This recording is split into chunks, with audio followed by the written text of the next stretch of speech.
হ্যাঁ, মিনিট শুরু হয়ে গেছে। নকআউট মিশন রেসিডেন্সিয়াল কলেজ কর্তৃক আয়োজিত আজকের অনলাইন ক্লাসে আমি অনন্ত কুমার মণ্ডল, লেকচারার আইসিটি। তোমাদের আজকে পাঠদানের বিষয় chapter 2 communication system and networking.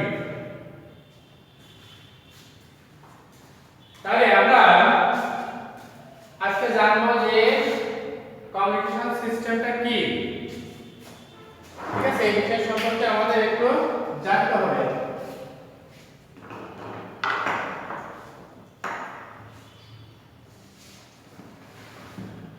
তাহলে কমিউনিকেশন সিস্টেম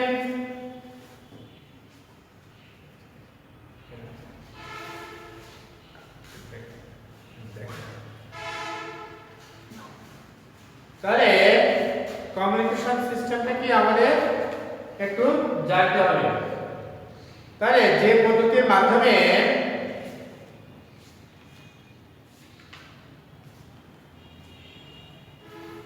কমিউনিকেশন সিস্টেমটা কাকে বলা হয় আমরা জানি, যে পদ্ধতির মাধ্যমে যোগাযোগ প্রযুক্তি ব্যবহার করে তথ্য ভিডিও আদান প্রদান করা হয় তাকে কমিউনিকেশন সিস্টেম বলে। কি বললাম?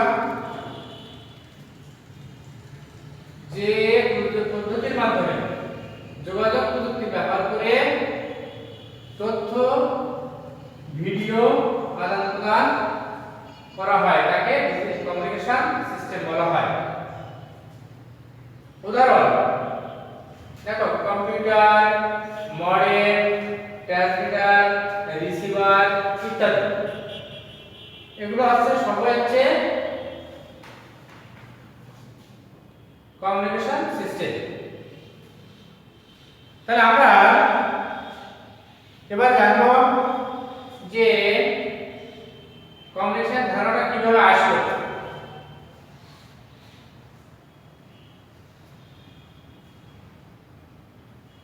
তাহলে কমিউনিকেশনের ধারণাটা, কমিউনিকেশন সিস্টেম এমন একটি প্রক্রিয়া যার মাধ্যমে এক স্থান থেকে অন্য স্থানে নির্ভরযোগ্য ডেটা বা তথ্য আদান প্রদান করা হয়। তাহলে ধারণা হিসেবে আমরা বলতে পারি source, transmitter, medium, receiver, destination. Source মানে কি? উৎস। ট্রান্সমিটার হচ্ছে প্রাপক, মিডিয়া হচ্ছে মাধ্যম, রিসিভার হচ্ছে তোমার গ্রাহক বা প্রাপক যাকে বলা হয় রিসিভার, যিনি রিসিভ করেন, আর ডেস্টিনেশন হচ্ছে গন্তব্য। তাহলে কমিউনিকেশন সিস্টেমের ধারণাটা হিসেবে আমরা পাই source, transmitter, media, receiver, destination. তাহলে সোর্স কাকে বলা হয়? যে ডিভাইস থেকে তথ্য ডেটা পাঠানো হয়, যে ডিভাইস থেকে ডেটা পাঠানো হয় তাকে বলা হয়েছে সোর্স। যেমন ধরে নাও এই মোবাইলটি একটা ডিভাইস, এর থেকে ডেটা এক স্থান থেকে অন্য স্থানে পাঠানো হয়, এটা হচ্ছে উৎস। তারপর হচ্ছে তোমার ট্রান্সমিটার। ট্রান্সমিটার কাকে বলা হয়েছে? উৎস থেকে প্রাপকের দিকে ডেটা পাঠানোর জন্য যে যন্ত্র ব্যবহার করা হয়। অর্থাৎ উৎস থেকে এই প্রাপকের নিকট যে ডেটা পাঠানো হয় সেটাকে বলা হয়েছে ট্রান্সমিটার।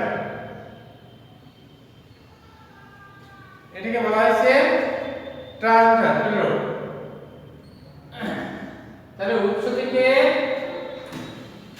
প্রাপকের নিকট যে ডেটা পাঠানো হয়, পাঠানোর জন্য যে যন্ত্র ব্যবহার করা হয় তাকে বলা হয়েছে ট্রান্সমিটার। তাহলে আমরা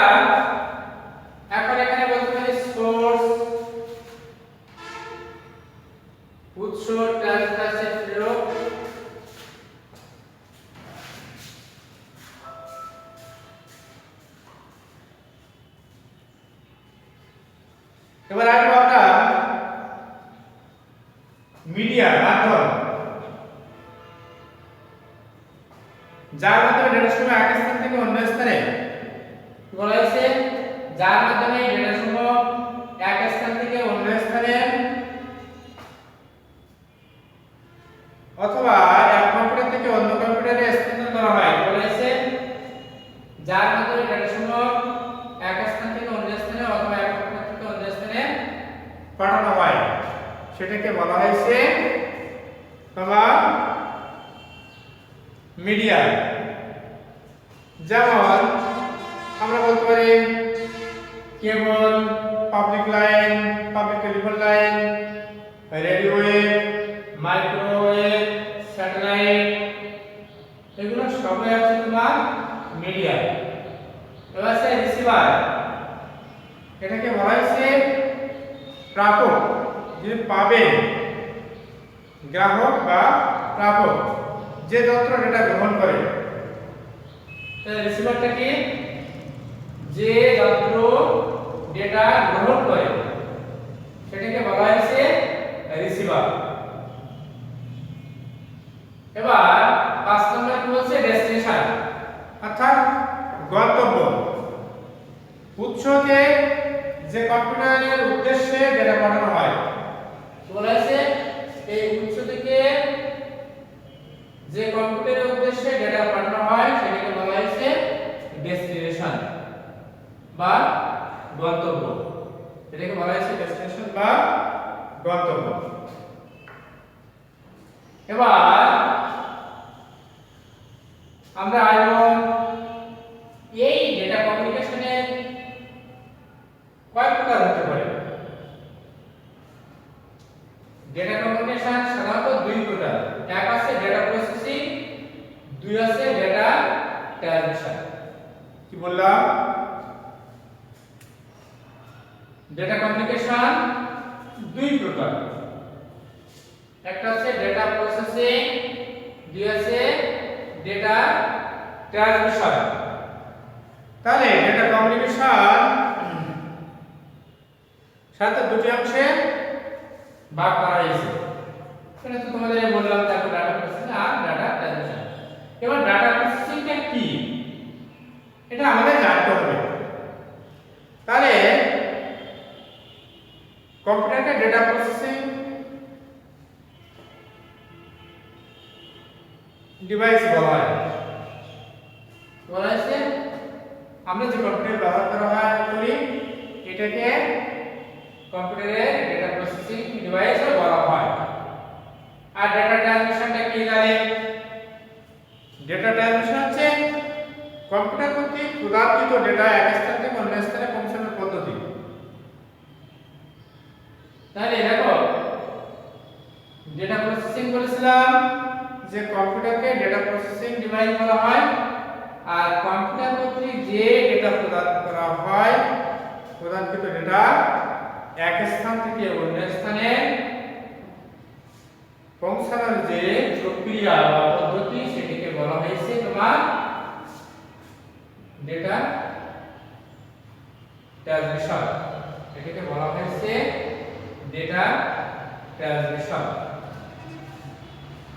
তাহলে আমরা এই পর্যন্ত জানলাম কমিউনিকেশন সিস্টেম, তার সংজ্ঞা, তার উদাহরণ, কমিউনিকেশন সিস্টেমের ধারণা। দেখো ধারণাগুলো এগুলো অবশ্যই জানতে হবে। Source, transmitter, media, receiver, destination. এবার এই ডেটা কমিউনিকেশনের জন্য যে ধারণাগুলো আমাদের প্রয়োজন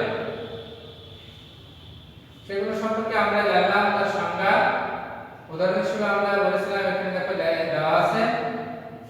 আর ডেটা কমিউনিকেশন সিস্টেমটাকে কমিউনিকেশনটাকে 2 ভাগে ভাগ করা হয়েছে, একটা ডেটা প্রসেসিং, একটা ডেটা ট্রান্সমিশন।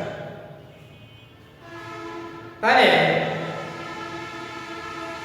আমাদের এই পর্যন্ত কমিউনিকেশন সিস্টেমের তার ধারণা, তার প্রকারভেদ গুলো আমরা জানলাম।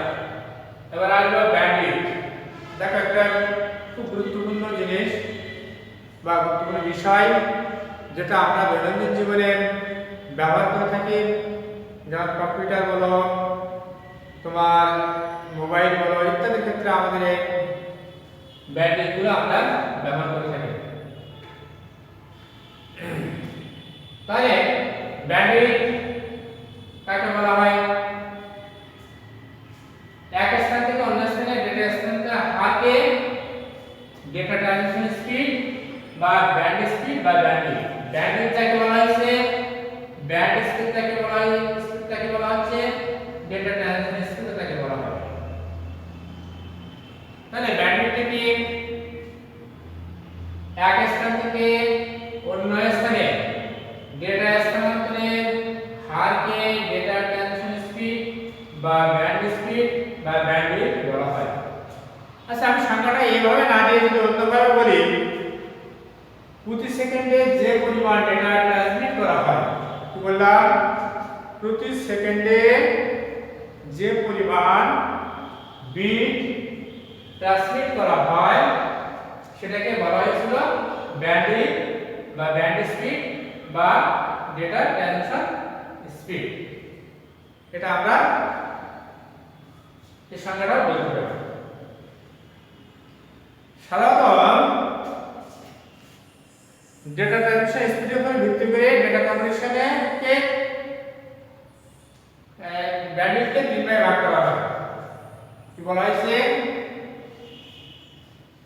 ডেটা ট্রানজিশন স্পিডের উপর ভিত্তি করে ব্যান্ডউইথকে তিন ভাগে ভাগ করা হয়, অর্থাৎ কাইন্ডস অফ ব্যান্ডউইথ, ব্যান্ডউইথের প্রকারভেদ। তাহলে এক নম্বর আছে ন্যারো ব্যান্ড, যেটাকে বলা হচ্ছে খুব ধীর গতি সম্পন্ন, এটাকে বলা হয়েছে ধীর গতি সম্পন্ন। তারপর বলবো ভয়েস ব্যান্ড, তারপর আছে ব্রড ব্যান্ড। তাহলে ন্যারো ব্যান্ডের সংজ্ঞাটা কি আমরা একটু জানি? যে ব্যান্ডে ডেটা স্থানান্তর গতি সাধারণত সর্বনিম্ন 45 বিপিএস থেকে 300 বিপিএস পর্যন্ত হয়ে থাকে। কি বললাম? 45 থেকে 300 বিপিএস অর্থাৎ বিট পার সেকেন্ড পর্যন্ত হয়ে থাকে। এটাকে বলা হয়েছিল ন্যারো ব্যান্ড। এটা তার কিন্তু রেঞ্জ দেখো, ফ্রিকোয়েন্সিটা 300 থেকে 3400 হার্টজ পর্যন্ত। কোথায় আমরা ব্যবহার করি? টেলিগ্রাফের ক্ষেত্রে। টেলিগ্রাফের ক্ষেত্রে আমরা এটা ব্যবহার করে থাকি। তাহলে তোমরা ন্যারো ব্যান্ডের সংজ্ঞাটা জানলে, এর ডেফিনিশনটা আমি বললাম, তার রেঞ্জটা কি হবে সেটাও বললাম, তার ফ্রিকোয়েন্সিটা বললাম, এক্সাম্পলটাও বলে দিলাম। কোথায়? টেলিগ্রাফের ক্ষেত্রে আমরা সাধারণত ব্যবহার করে থাকি। দেখো এবার ভয়েস ব্যান্ড, ন্যারো বলা আছে ভয়েস ব্যান্ড।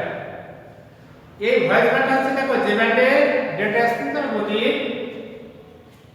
দেখো এখানে হচ্ছে এখানে বেড়ে গেছে, দেখো 1200 বিপিএস থেকে 9600 অর্থাৎ 1200 বিপিএস থেকে 9060 বিপিএস পর্যন্ত হয়ে যাবে। এটাকে বলা হয়েছে তোমার ভয়েস ব্যান্ড। এটা কিন্তু রেঞ্জ, ফ্রিকোয়েন্সিটা দেখো 300 থেকে 3600 হার্টজ পর্যন্ত। কোথায় কোথায় আমরা ব্যবহার করি? দেখো computer to printer, hardware to computer, আর কোথায় ব্যবহার করতে পারে? কিবোর্ড থেকে কম্পিউটারে। আমি এখানে লিখে দেই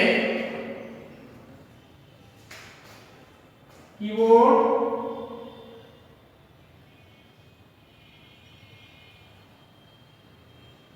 টু কম্পিউটার। দেখো এক্ষেত্রে আমরা ব্যবহার করতে পারি ভয়েস ব্যান্ড। ব্রডব্যান্ড কি? ব্রডব্যান্ডের সংজ্ঞাটা জানবো, উচ্চ গতি সম্পন্ন যে ব্যান্ড,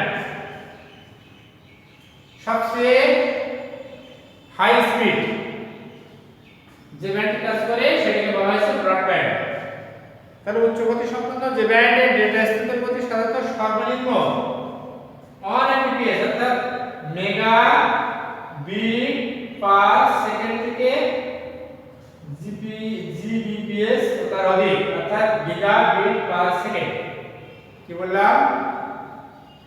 গিগাবিট পার সেকেন্ড পর্যন্ত হয়ে থাকে। এটি বলা হয়েছে ব্রডব্যান্ড। দেখো ফ্রিকোয়েন্সি দেখো 1 গিগাবাইট 1 গিগাহার্টজ ও তার অধিক, 1 গিগাহার্টজ ও তার অধিক। তাহলে উচ্চ গতি সম্পন্ন যে ব্যান্ডের ডেটা স্থানান্তর গতি সর্বনিম্ন 1 এমবিপিএস থেকে 7 গিগাবিট পার সেকেন্ড পর্যন্ত ও তার অধিক হয়ে থাকে, সেটাকে বলা হয়েছে তোমার ব্রডব্যান্ড। এর ফ্রিকোয়েন্সি দেখো 1 গিগাহার্টজ থেকে ও তার অধিক। উদাহরণ হিসেবে বলতে পারি অপটিক্যাল ফাইবার কেবল। দেখো এটা একটু গুরুত্ব দিয়ে শুনতে হবে বা তোমাদেরকে বুঝতে হবে। আজকে আমাদের বাংলাদেশে যদি অপটিক্যাল ফাইবারের ব্যবহার আরো 50 বছর আগে থেকে আমরা ব্যবহার করি, 50 বছর না হোক, আমরা যদি আরো 30 বছর আগে থেকে ব্যবহার করতে পারতাম, তাহলে প্রযুক্তির ক্ষেত্রে আমরা আজকে জাপান বলো, ইংল্যান্ড বলো, আমেরিকা বলো, অস্ট্রেলিয়া বলো, তাদের কাছাকাছি আমরা থাকতে পারতাম। যা আস্তে আস্তে অপটিক্যাল ফাইবারের ব্যবহার শুরু হয়ে গেছে আমাদের দেশে। তথ্য প্রযুক্তিতে আমরা আরো দ্রুত গতিতে এগিয়ে যাব। তাহলে এই যে অপটিক্যাল ফাইবার ব্রডব্যান্ডের ক্ষেত্রে এই কেবলটা ব্যবহার করা হয়। কোয়াক্সিয়াল কেবল আছে, modem, radio link, microwave, Bluetooth, wifi, wireless. দেখো তোমরা মোবাইলে দেখবা বা তোমাদের স্ক্রিন, ল্যাপটপ বা কম্পিউটারগুলোতে দেখবা এই ব্লুটুথ অপশন আছে, ওয়াইফাই অপশন আছে, ওয়্যারলেস অপশনগুলো হয়ে গেছে। ইভেন তোমার বিশেষ এখন যে স্মার্টফোনগুলো বাজারে আসছে সেখানে এগুলো অপশনগুলো আছে দেখো। তাহলে এখন আমরা কি জানলাম? ব্যান্ডউইথের সংজ্ঞা জানলাম, ব্যান্ডউইথ কত প্রকার সে সম্পর্কে ধারণা দিলাম, ন্যারো ব্যান্ড এর সাথে 3 প্রকার, ন্যারো ব্যান্ড, ভয়েস ব্যান্ড আর ব্রডব্যান্ড। ন্যারো ব্যান্ডের সংজ্ঞাটা জানলাম, তার রেঞ্জটা কেমন হতে পারে সেটাও জানলাম, ফ্রিকোয়েন্সিটা কেমন সেটাও জানলাম, তার উদাহরণটা সেটাও আমরা এখানে জেনে দিলাম। তারপর ভয়েস ব্যান্ড, ভয়েস ব্যান্ডের তার সংজ্ঞাটা জানলাম, তার রেঞ্জটা কেমন সেটাও এখানে আমরা দেখে দিলাম, ফ্রিকোয়েন্সিটা কেমন উদাহরণ হিসেবে দেখো আমরা বলছি কম্পিউটার থেকে প্রিন্টার, হার্ডওয়্যার থেকে কম্পিউটার বা কিবোর্ড থেকে কম্পিউটারের সাথে আমরা এই ভয়েস ব্যান্ড ব্যবহার করে থাকি। এবার আছে ব্রডব্যান্ড, এটা হচ্ছে উচ্চ গতি সম্পন্ন। তার রেঞ্জটা কেমন দেখো, সাধারণত 1 এমবিপিএস সর্বনিম্ন ডেটা, তার থেকে সর্বোচ্চ জিবিপিএস গিগাবিট পার সেকেন্ড তার অধিক। ফ্রিকোয়েন্সিটা দেখো 1 গিগাহার্টজ থেকে তার অধিক। এটা হচ্ছে তোমার ব্রডব্যান্ড। কোথায় কোথায় ব্যবহার করি? Optical fibre, coaxial cable, modem, radio link, microwave, Bluetooth, WiFi আর ওয়্যারলেস। তাহলে আমরা এই যে তিনটার সংজ্ঞা জানলাম, এই তিনটার পার্থক্যটা একটু দেখে নিন, ডিফারেন্সটা কেমন দেখো, ন্যারো ব্যান্ড, ভয়েস ব্যান্ড আর ব্রডব্যান্ড।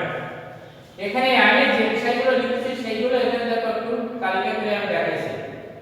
প্রথমে তুমি সংজ্ঞা দিতে পারো, সেই সংজ্ঞাটা তার স্পিডটা কেমন সেটা আমি এখানে একটু বলে দিয়েছি। দেখো ন্যারো ব্যান্ডের ক্ষেত্রে 45 বিপিএস থেকে 300 বিপিএস, এটাকে বলা হয় মানে কি বলা যায় সবচেয়ে কম গতি সম্পন্ন একটি ব্যান্ড। আর ভয়েস ব্যান্ডটা হচ্ছে আর একটু তার স্পিডটা বেশি, 1200 বিপিএস থেকে 900 বিপিএস। আর ব্রডব্যান্ডের ক্ষেত্রে 1 এমবিপিএস থেকে জিবিপিএস ও তার অধিক। 2 নম্বর দেখো পয়েন্ট কি, এটা হচ্ছে স্লো স্পিড, ধীর গতি যেটাকে বলা হয়েছে। ন্যারো ব্যান্ডটা খুবই ধীর গতি। আর এটা হচ্ছে মিডিয়াম স্পিড, মধ্যম গতি। আর দেখো এখানে হাই স্পিড ব্রডব্যান্ডের ক্ষেত্রে বলেছে হাই উচ্চ গতি সম্পন্ন, এটাকে বলেছে উচ্চ গতি সম্পন্ন। 3 নম্বর দেখো আমরা অ্যালার্মের ক্ষেত্রে ব্যবহার করছি কি দেখো এখানে एग्जांपल হিসেবে বলেছিলাম টেলিগ্রাফ এখানে আমি সেই টেলিগ্রাফকে এখানে বলে দিলাম উদাহরণ হিসেবে টেলিগ্রাফ ভয়েস মেলের ক্ষেত্রে বলেছি computer to printer hardware to computer আর কিবোর্ড থেকে আমরা কম্পিউটার এখানে আরেকটা তুমি লিখে দিতে পারো কিবোর্ড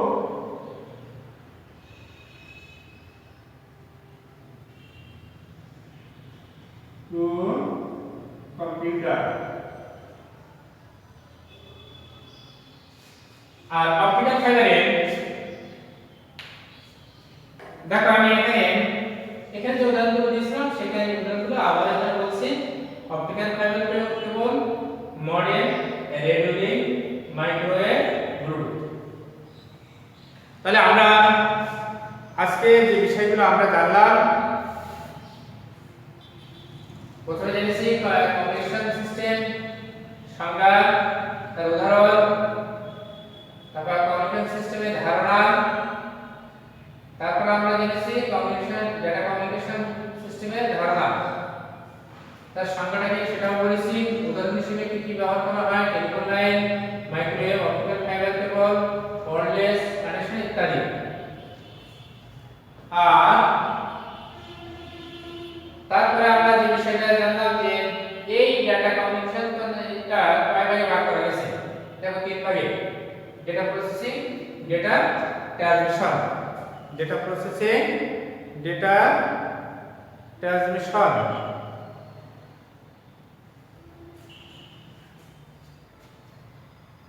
এবার আমরা তারপরে জেনেছি কি ব্যান্ডউইথের সংজ্ঞাটা জানলাম দেখো সেই সংজ্ঞাটা আমি এখানে আছে তোমাদেরকে বলে দিয়ে দিয়েছি ব্যান্ডউইথ কত প্রকার সেটাও এখানে বলে দিয়ে দিয়েছি এবং প্রত্যেকটা সংজ্ঞা আমি তোমাদের একবার বলেছি তার রেঞ্জটা কেমন হবে সেটাও আমি বললাম ফ্রিকোয়েন্সিটা কেমন সেটাও আমি বলে দিয়েছি তার एग्जांपलটা এখানেও আবার বলে দিয়ে দিয়েছি ঠিক অনুরূপে ভয়েস ব্যান্ড ব্রডব্যান্ড এবং এই তিনটার পার্থক্য দেখো এখানে আমি আবার তোমাদেরকে একটু তালিকা করে দেখাইছি আমরা এই দ্বিতীয় অধ্যায়ে আগামী ক্লাসে পরের টপিকটি আমরা একটু দেখে আসব ডেটা ট্রান্সমিশন মেথড এর পদ্ধতিটা তা ঠিক আছে তোমাদেরকে আজকে আর আলোচনা নয় তোমরা বাড়িতে দেখবা সাথে সাথে এই করোনাকালীন সময়ে তোমরা বাইরে অযথা ঘোরাফেরা করবে না সামাজিক দূরত্ব বজায় রাখবা এবং বাড়িতে নিয়মিত পড়াশোনা করবে তোমরা একটা জিনিস সহজেই বুঝতে পারছো যে সারা পৃথিবীতে যে হারে এই করোনা ভাইরাসের সংক্রমণ বেড়ে গেছে সেজন্য আমাদের দেশের তথা সারা বিশ্বে বর্তমান সময়ে